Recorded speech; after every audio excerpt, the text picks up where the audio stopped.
ஆண்டவரும் இரட்சகருமாயிருக்கிற இயேசுவின் நாமத்தில் இந்த காலை நேரத்தில் உங்களை சந்திப்பதில் மிகுந்த மகிழ்ச்சி அடைகிறேன். பிரியமானவர்களே, ஆண்டவர் எதையாகிலும் செய்யாமல் இருப்பார்ன்னு நினைக்கிறீங்களா?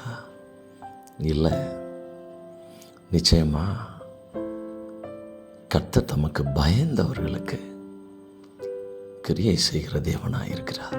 அதான் வேதம் சொல்லுகிறது. சங்கீதம் 103:13 இவ்வண்ணமாக சொல்லுகிறது, தகப்பன் தன் பிள்ளைகளுக்கு இறங்குகிறது போல கர்த்தர் தமக்கு பயந்தவர்களுக்கு இறங்குகிறார்.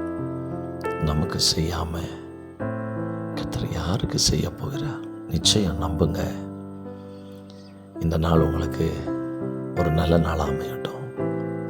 God bless you in Jesus' name.